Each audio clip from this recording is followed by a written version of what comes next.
අයිබෝන් ගහ උඩ පැල ඊට පස්සේ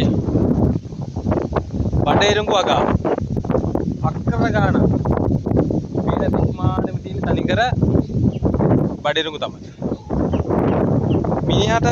මිනිසාට කොච්චර හිතවත් කවුරු හිටියත් මෙන්න මෙයා තමයි ගොඩක්ම කිට්ටු කො කියුටේනේ ඔබත් කෑවුද ඈ මෙයා තරම් හිතවත් කවුරුත් නැහැ මිනිස්සුන්ට දන්නවද මෙයා තමයි හැම දෙයකටම මිනිස්සුන්ට නෙමෙයි තව ඉන්නවා මේ I think පැල්ලල කෑම සතෙකුට නැති වෙන්නේ නැහැ අනිවාර්යෙන් බල්ලෙකුට කෑම ටිකක් දෙනවම තමයි මේ පැල්වල ඉන්න මිනිස්සුන්ගේ හැටි ඉතින් ගොවියට කොච්චර කෙනෙක් මිනිස්සු කොච්චර හිතවත් හිටියත් බල්ලා තරම් ළඟින් ඉන්න සතෙක් නැහැ. මොකද එයා තමයි හැම දෙයකටම ඉන්නේ. සතෙක් ආවත් බුරන්නත් එහෙමයි. ඉතින් හේන් ගොවියා කියන්නේ ගිහිල්ලා තමන්ගේ බඩු ටික පැනලේ දාලා ගෙදර ගිහිල්ලා එනකම් මේ දෙන්න ඉන්නවා. ඉතින් මේ වාඩියට වෙලා. වාඩිය බලාගෙන ඒ දෙන්න ඉන්නවා. ඉතින් කොහෙවත් යන්නේ නැහැ. අපි යම් පොඩක් බලන්න උඩ වාඩියට උඩ පැල කියලා කියන්නේ. ඉතින් මේවා හදන්නේ බොහෝ දුරට මේ අලින්ගෙන් අලි කේස් එකකින් තමයි මේවා මේවට හැබැයි නගින්න කියන්නේ මෙහෙමයි. මේවා මේ පටිපෙල් වල යනවා වගේ නෙමෙයි ටිකක් අමාරුයි. මෙන්න මේ විදිහට උඩට ගිහිල්ලා මගේ සැරයි පොඩ්ඩක්.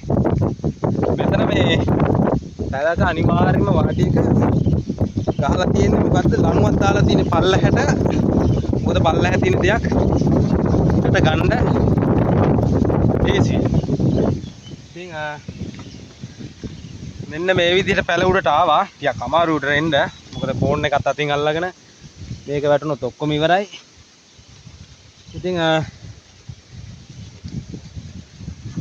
ඔන්නෝම තමයි හේන් ජීවිතේ. හේන කියලා කියන්නේ තමන්ගේ කැලේ වගා කරලා තියෙන වගාවට.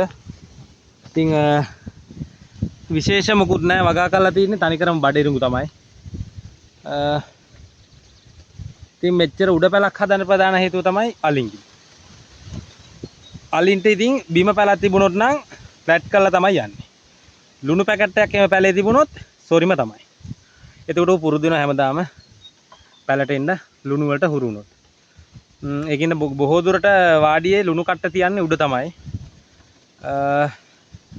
ඉතින් full AC නම් තියෙනවා. ඉතින් ආයේ පේනවනේ උලගේ සැර. මඳුරු එහෙම පියාඹන්න බැරුව ගසාගෙන යන්නේ.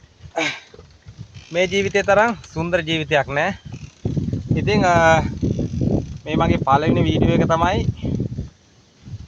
හේනේ පැලේ. එහෙනම් හැමෝටම තෙරුවන් සරණයි. සුබ දවසක්.